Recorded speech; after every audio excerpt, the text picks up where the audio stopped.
Hi, Danny here from Scott Country International. This week I had the privilege of trialling the new Pulsar Merger XP50 LRF. Welcome to the Night Vision Show.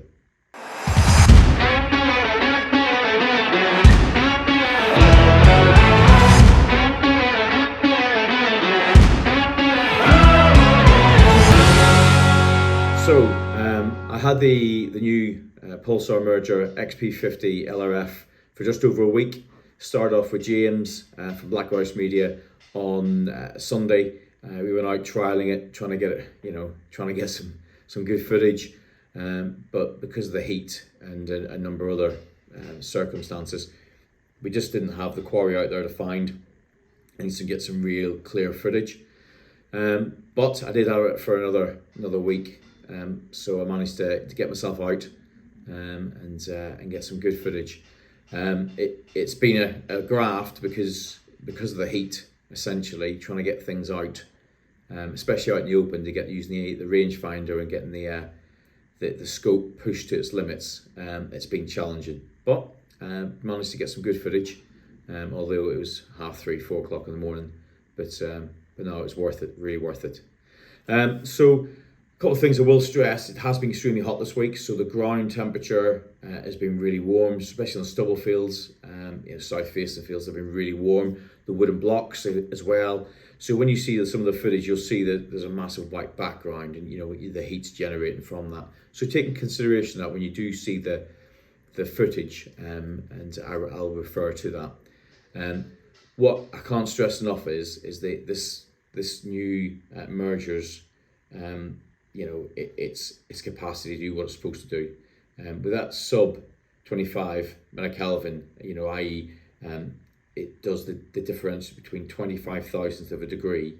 It can, that kind of difference, it really does come to the fore. And I think you'll see in some of this footage what that actually means when you see a pictorial representation of what does sub 25 MK mean. So essentially,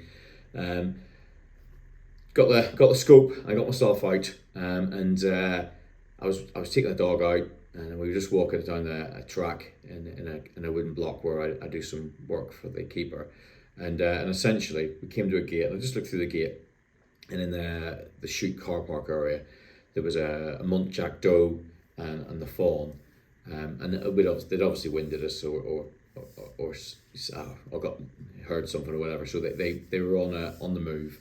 And you can see them moving left to right, and then going behind the tree. And I just sat and waited, and then the fawn broke out first and crossed over the track, and then followed by the mother.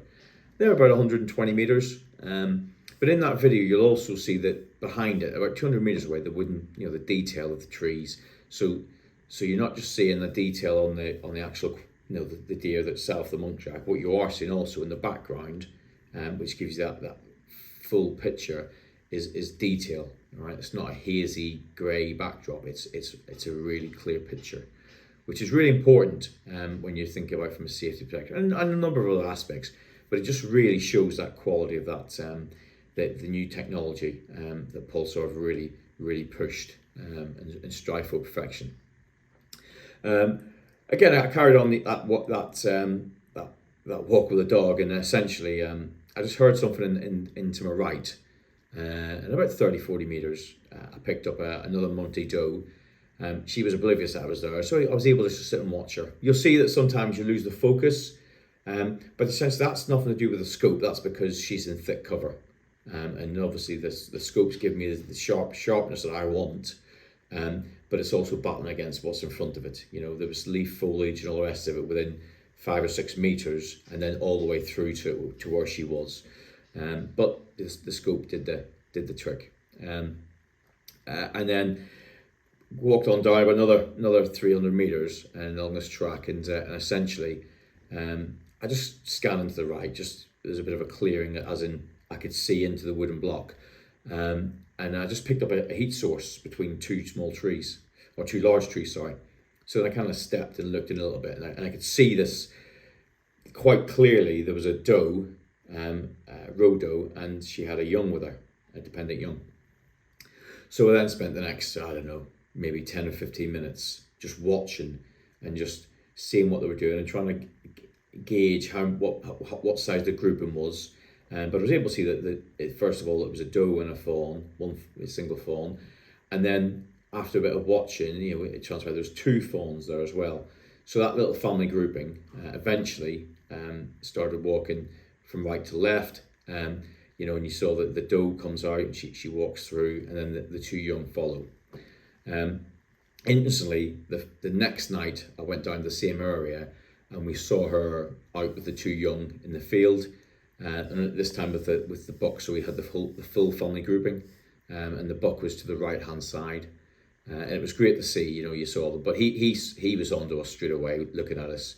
It was at last light, but he knew we were there.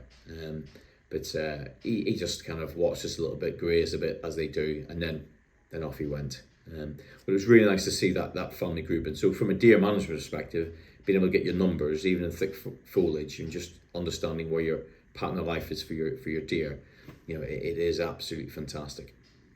And then, so I think the best bit of footage I really want to get onto now, just to really show you, was there was a roebuck, and essentially I just pulled to the side of a road, and I just leaned over the gate, and I was scanning, looking on the stubble for foxes, and it caught my eye on the right, and it was about 30 metres away, 40 metres away. But the detail that you see through these mergers is second to none. I mean, the detail, the hair on the actual the buck, you can see the individual hairs, you see the heat spots, the shape of the haunch, the full shape. He's literally turning and moving around, and all you can see is complete body movement. And obviously you can see the full, the cover around him, but actually, what was really nice is be able to see all that detail on him. You can sex him with the white relatively easy, and you can see the antler. I switched to black, and then it was clear as day. There you go, bang, there's your antler. So for sexing, and obviously there's not a lot of heat going through the antler at this time because they're not in velvet, so the blood's not pumping, so it doesn't generate heat. But you can still make out the antler really clear. And really, it was nice to watch. To be honest with you, it was nice just sitting there and watch the deer, cleaning themselves and doing whatever. But no, it was really nice. Then moving on, I went out to see some game cover. And this was about 3:30 on Friday when I'd been out foxing. I was coming back, and I came across 3 different roe, and they were literally out in some game cover, just grazing across the tops of it. And you can see how thick the cover is because you can't see the legs, but you can clearly see the torsos. These are between 100 and 135 meters. So it's quite far away, but yet the detail you can still see on the deer. Really, really good. Really clear.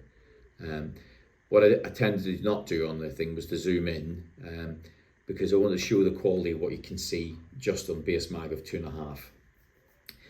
Once you zoom in, when you can zoom in, you do start to lose a bit of that quality,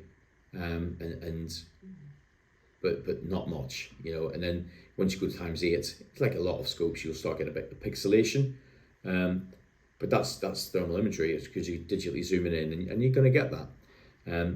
But if you were trying to sex, if you're trying to see a bit of antler or whatever at this time of year, you have that ability. But really, really good, really clear. I tried the different palettes. Black and white is the prominent ones that I use for shooting and spotting. The black was really good on the first buck that I saw, because you had a real defined antler against the backdrop. It was clearly cooling down. Whereas when you have on a hedgerow or a forest line or forest block or wood line, and that's got heat in it, and you've got a black background with a black beast, you can't really see the variation as much.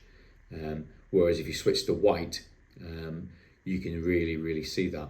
And so there was what shows that really clearly is I pulled into a stubble field, stopped, turned the engine off really quickly, and got myself settled. And I got out with the mergers, and literally there was a row doe, and she was running up the stubble field up onto the top where the wooden block was. And then she walks across the wooden block. Now the wooden block obviously it's been in the sun all day, and it was really hot. You can see the heat coming off. It's all white and greys, but yet, you know, with her heat source walking across the front of it, there's at no point do you lose her in that white. You see the whole time you see that deer. Clearly, it's not a shot I'm taking. It's not a safe shot, but I'm on about the definition of finding and keeping an eye on where she is, what she's doing. It really does come to the fore. And again, that's that sub 25 mk. You know, that ability to that 25,000th of a degree variation, and that's what you're paying your money for. And that really, that was really quite powerful to see and do a hold. When I look at a lot of the cover and stuff, it's really hard to demonstrate the so what. So I took a picture, for example. The quality of the picture's not great because it was at last light. So I took a picture of the wooden block that I was looking into, where the family was, and then, you know, and that's the one where initially I showed you the Rowe family, the grouping of the mother and the two young fawns in the wooden block. You know, to naked eye, you know, you're not seeing them. You're not seeing them really, and that's where it really comes out. But no, it really was a great bit of kit. I mean, I could talk about all the different features and functions, but I'd rather do that with a pair in my hand so I can show you pictorially. But some of the big benefits straight away for me was the on off. So essentially, it goes into auto standby when it comes away from your face because there's a sensor on the front of it. So when it doesn't pick your face up, it goes down. However, if you have it mounted on a tripod and you're recording something and it goes in a standby, it carries on recording and still views what you're looking at, so you don't lose that functionality, which is a really, really nice touch. You know, the ability to, you know, the detail that you see is really good. The binoculars are solid, it feels good, the focus wheel is nice. And it's just, I think the overall, you know, it's a lot. I really love the accolades, but you have been used to wearing binos. These really have got that feel. So no, it's a real nice touch. And I look forward to getting them back, to be honest with you. I'm already missing them, and I can get out and get trial again. Anyway, hope you find it useful. As always, Scott Country International. Check out the website. The deals. You can see the kit that's in there. There's lots of videos, etc., being shown, and on the night vision show as well. So, hope you enjoyed the video. This is Danny from Scott Country International.